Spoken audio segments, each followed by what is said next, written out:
Igama nguPhaka Isibongo wakanzama bathi ngihambile bathi ngibonile bathi ngisenzile bathi wathinta uPhaka kuyini Khingwele ibhuqa imizi abafokazana ngothola likaMentshise Thuza ngihamla ngifica insimini xa muxakile kusazoshuba kusanenzeka noma yini kumafavuke njengedangabane ngonogwajo ubhajwa ikhululwe ngumfoka makhanda khanda dada dude edamini kwadideka ontaba kazikhonjwa Thombo gelezayo ungabonakala ukuthi amanzi aqhamuka phi kubonakala lapho ephumela khona Zitha zami ziyaxolisa mase sibona amandla amakhulu asemazulwini ngithi ngithande nabangangithandi ngoba nabangithandayo bake bangangithanda kepha ngenxa yamaqiniso nokuma namhlanje sebeyangithanda Njengoba sengingenile ke njengamanje na mase ngingenile kumele sikhulume ukwakha isizwe kumele sikhulume ukwakha umndeni kumele sikhulume impumelelo kumele sikhulume unqoba umuntu nomuntu lemhlabeni because kune purpose ngaye but inhloso enkulu eyokuthi umuntu belemhlabeni uyena oyovusa ikhaya lakubo abazali kunendima empilweni abayihambayo bese siyaphela isikhathi sawo uNkulunkulu ababizi sekumele izingane zabo ziqhubeke ingakho kuyichilo ukuthi izingane zingcwaba abazali akufanele kumele abazali basiphile isikhathi sabo izingane mase ingcwaba abazali ngoba sekufike isikhathi sebeyiphilile impilo That is the reason why mase ngifikile mina kumele sikhuluma ukuphila kumele sikhuluma amaqiniso ngoba into enginothise kulomhlaba amaqiniso abantu bayawabalela mfethu ngicela ubambe lokho ngikutshela kwaye namhlanje isitha sakho esikhulu akubona labantu uthi bayakuzonda akubona labantu ngabakhulumisi isitha sakho esikhulu empilweni uwe it's yourself why kuwe it's simply because umuntu as a person bafethu please take note from these things it's very crucial important please take note umuntu as a person oba nesidalwe sihle esimfisela impumelelo umuntu as a person aphinde umuntu within yena aphinde futhi abe nesidalwe sibi esimfisela ubhubha lento ikwena ngaphakathi impilo iba no positive ibe no negative impilo leyo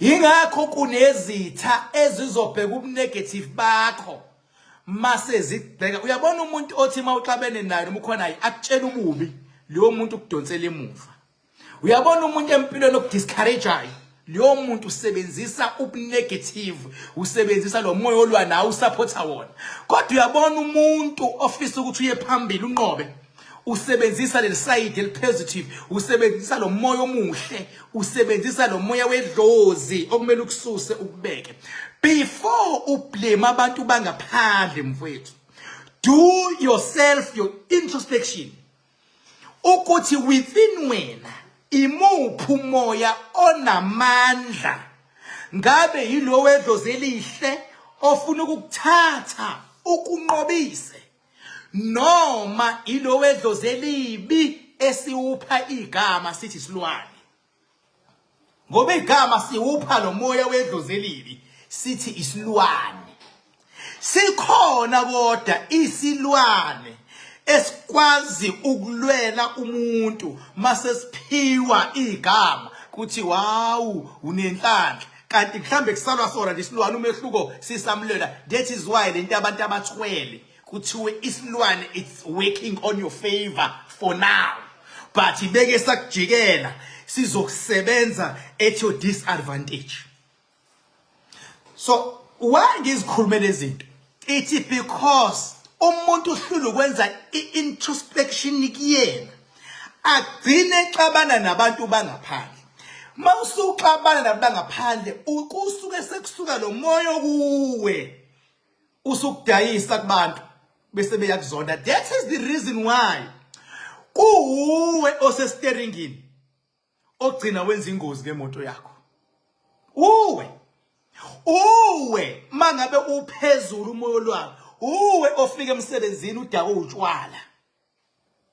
Uwe ofika emsebenzini ulwe nabasebenzi. Uwe hayi ukuthi omunye umuntu othe ilwa cha. Uwe ngoba uphezulu umoya lwayo. Uwe ohamba ukhuluma izindaba ezirong abanye abantu.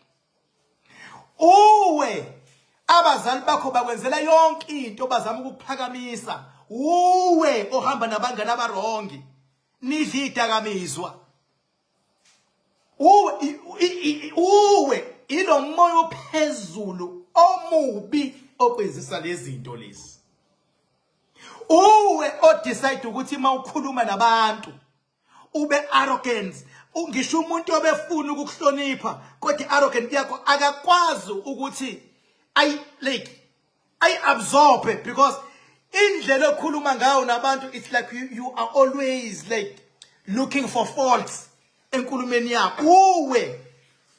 Uwe nomona. So uwe o decide ukuthi imali encane onayo uyasuka uthenga into ezingenasidingo bese uthi imali ngiphelela. Hey mina king imali yangiphelela. Hey baba ayinyamalali. Uwe osuka uthathe le mali encane onayo uyothenga into engenasidingo. Uwe ohluleka ukubeka imali. Ithi fika nje imali uwe oyithatha uyidlulise. Uwe kodwa namhlanje uthi abathakathi.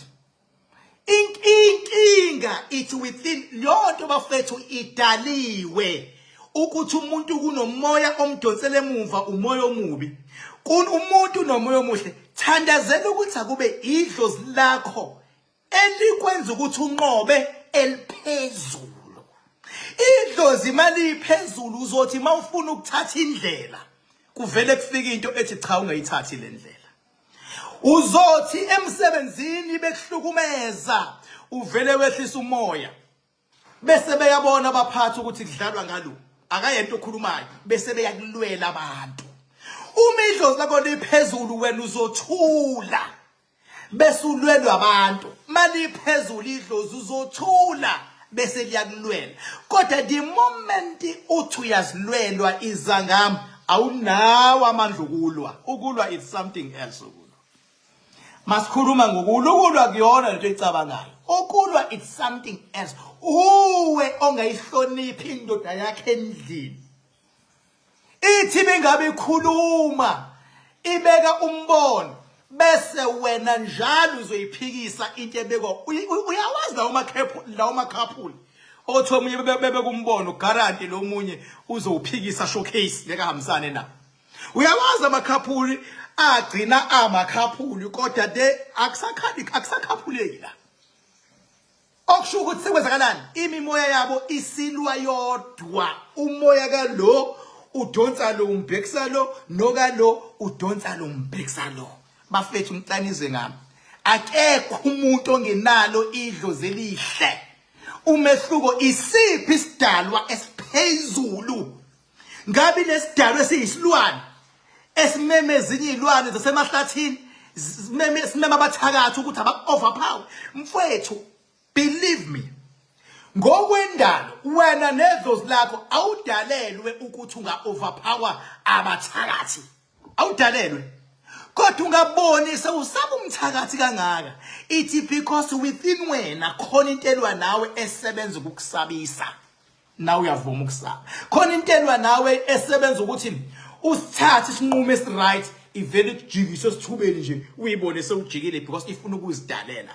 Uthi uyikhomba indlela eyaphambili yona ibikhomba indlela yentalashishwa. Simple as that. Bafethu khona izinto ezingadiscusswa emhlabeni. Awukwazi ukudiscussa nomuntu. Ngeke ngibabona abantu ababelivela kwisintu nababelivela kokusindisweni nababelivela bediscuss bafethu khona into ezingadiscusswa. Khona ezingadiscusswa. Awukudiscuss ukuthi wena umuntu. It's given. You are a human being. You don't discuss such. Awukudiscuss ukuthi njengoba ukhona wazalwa. Awukudiscuss lokho. Awukudiscuss ukuthi ngelinye ilanga uzoshona. Awukudiscuss lokho. Awukudiscuss futhi ukuthi noma usushonile uyohlala ubaba wengane zakho. Ida uthwethuliwe noma uthwethulwanga ulele ngokuthula noma ulele ngokuthula uyohlala ubaba wengane zakho. Uyohlala umama wengane zakho. Izingane zakho ziyohlala ziphila zazi ukuthi kwakukhona ubaba. You don't discuss such. Awudiscuss ubukhulu babantu abakulethe emhlabeni nobukhulu babantu abaletha labantu abakulethe emhlabeni. Ikuphi discussion pho lapha bafethu? Ikuphi discussion?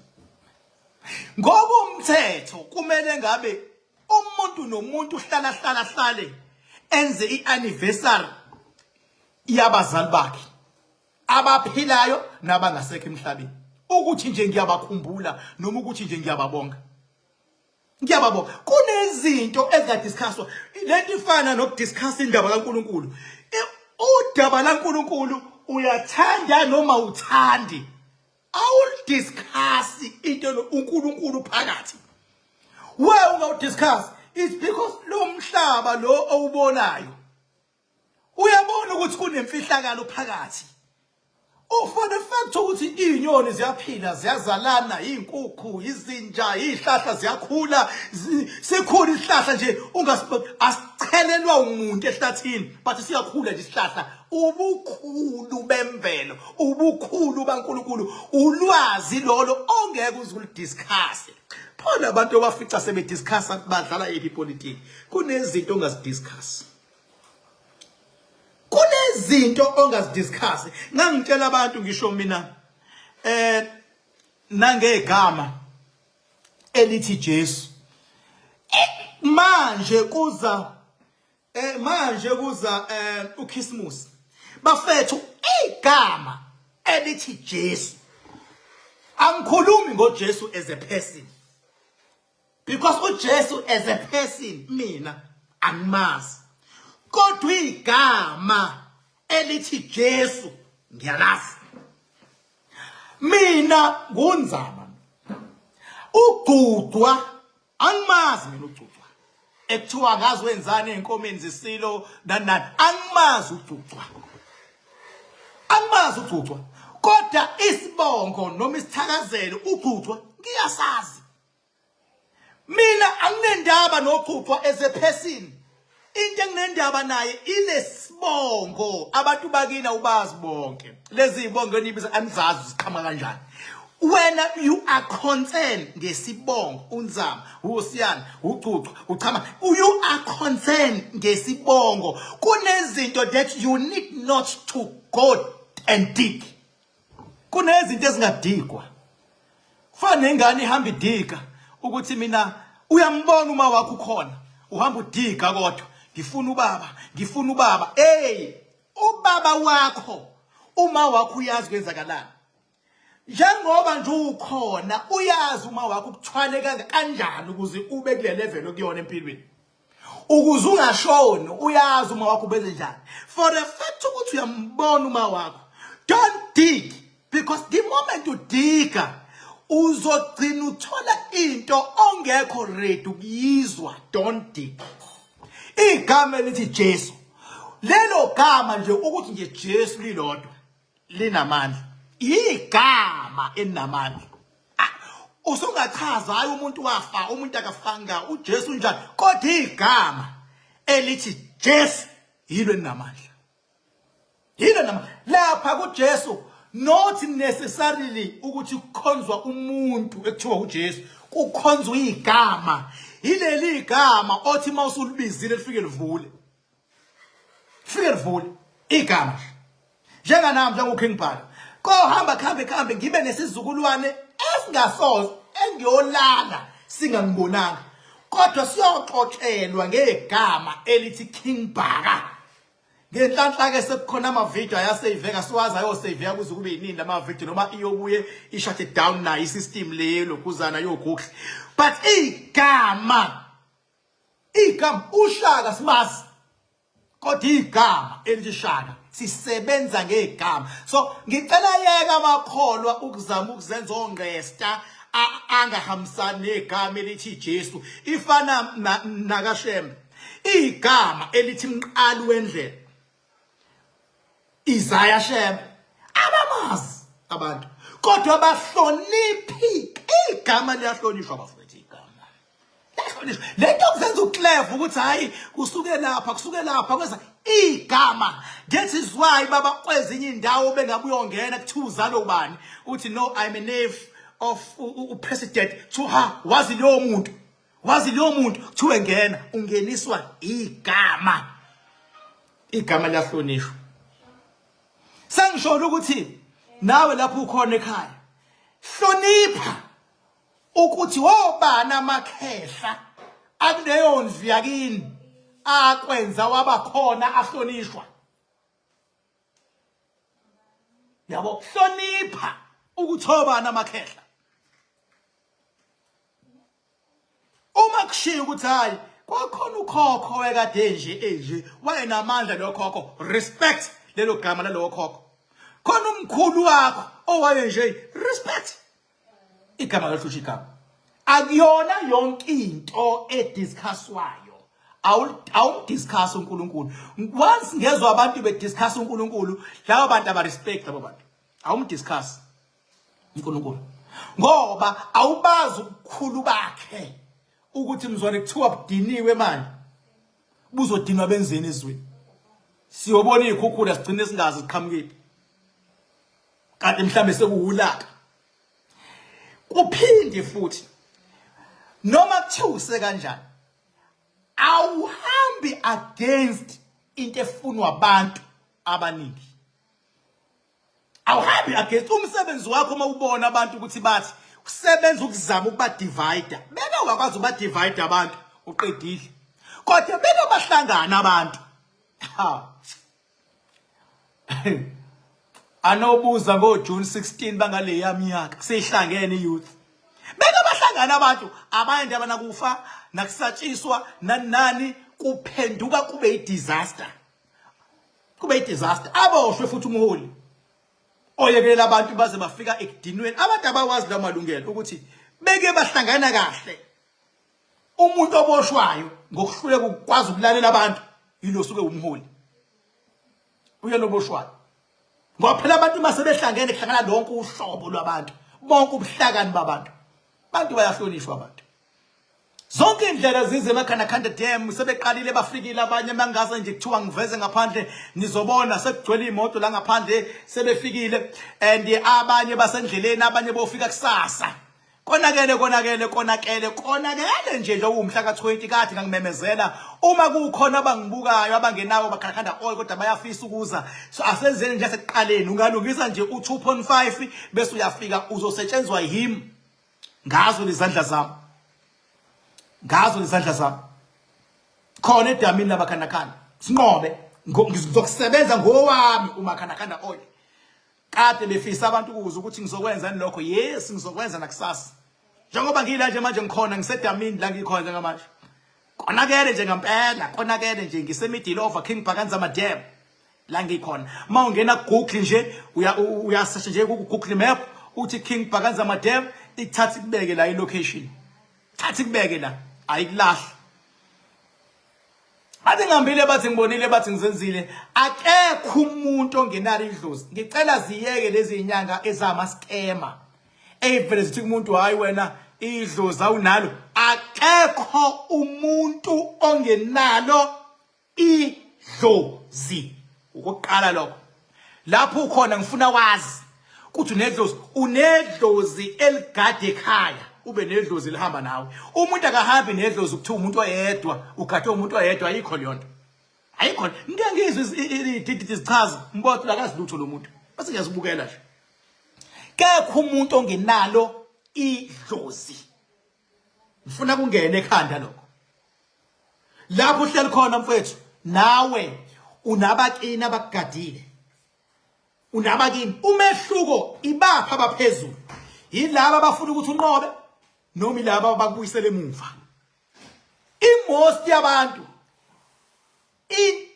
idala abahamba nazo seziyalwa ngenxa yezimpi, abanye izimpi zefamily, abanye izimpi zasemakamelweni makuthandwana, abanye izimpi nezingane. Sekunomsindo omningi okusho ukuthi into esiphezulu lemlomuzi umsindo. Ufakazi once kwabaphezulu umsindo, it's a sign ukuthi umoya okhona ekhaya umoya olwayo ovela umqhathe kalula. Kunabantu abajabula 3 days beyindaweni bethandana bese bexabana 4 days in a week. Kuba kancane ukujabula, kube kukhulu ukuxabana. Kunabantu abathandanayo kodwa bangalali indawonye. Kunabantu abathandanayo balela bakhulumisana. Uyibiza ngani lonto? Kuyimanje basendlini, abanye bayangizwa, omunye ungizwe khoneni, akamkhulumisi lonto. Njengoba ningakhulumisana, isho ukuthini lonto? Imimoya yenu iyalwa. Yini imimoya yenu? Izidalwa zenu njengamanje ziyalwa. Njengoba ningakhulumisana, definitely kusasa zizoba khona inkinga. Mase kunenkinga uzokwenza imistake uphume uthi umakhelwane. Kodwa nina lendlini enixabene engakhulumisana. Kodwa mase unenkinga uzosola umakhelwane. Mase kunenkinga usola abantu bakini abafowenu uthi babhedisa into zakho. Kodwa deep down you know the truth ukuthi kuyimanje ekamelweni awukhulumisani nowakwakho. Izwa ngami. Njengoba ningakhulumisani, you are in a very big problem and you are inviting more problems. You are inviting more problems. Angikhathali ukuthi mina nigoqane nathini. Khona ivina abalale emakamelweni ngokuhlukana. Khona abantu abathandanayo. Yes, but they are married. Kodwa mongabuza umbuzo simple, ugcine nini ukwenza ucansi nalo? Lalela. Khona abanonyaka abalenza ucansi. Uthi bengabethu lo uyafuna, lo munye athi usezucansi alenze ngaphandle. Alenzi ucansi. Abanye bano 6 months alenzi ucansi. Abanye yaphela inyanga kholoqo, abanye abafundisi bame pulpit baba bangene bebambene kodwa ucansi abalenzi ucansi. Abalenzi ucansi. Epulpit kwenziwa abantu izilimi. Deep down endlini abalenzi ucansi. Bafundisa ke nibe honest. Ugcine nini ukwenza ucansi nomama? Anilenzi ucansi. Anilenzi ucansi nini?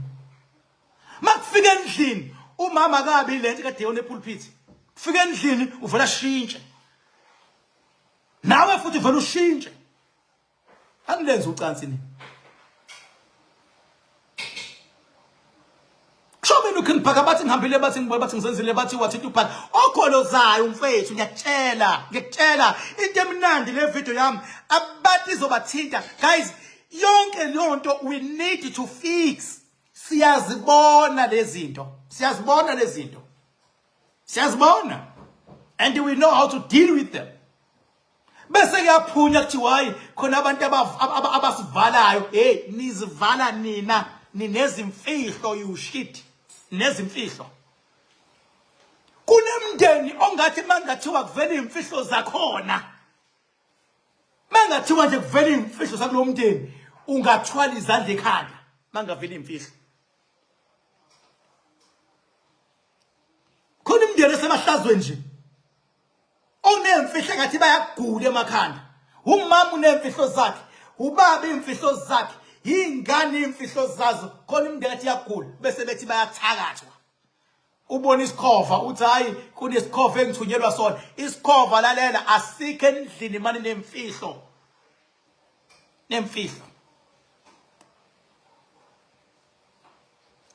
Ngithanda ukubhubha emakhaya nihlale sibe ndawonye niphephe kusasa bengabe niza eKing Bhakanza Madam niphephe insebenzo yakusasa nje ngizoyiqala ngo4 ntambama. Mase kuthiwa ngiyaqala mina ngiyasebenza ngizoqala ngo4 kuya ku5 ngizobe sengiyaqala ke mina ukusebenza angeke ngadecide ukuthi ke abantu bafika esikhatsini kodwa mina mase kuthuba sengiyakususa lokho ngikususa nje ngizoqala ngabo 4 aqala asho MC ukuthi sizongena ke inkosi sazongena uking bese ngiyasuka mhlawumbe ngo5 mase ngiyangena ngizobe ngingenela ukusebenza mina ngiyosebenza koze kulamula u12 ebusuku qaqe ibopho ngiqaqe inkinga zabantu mina kusasa njengoba umhla ka20 December 2025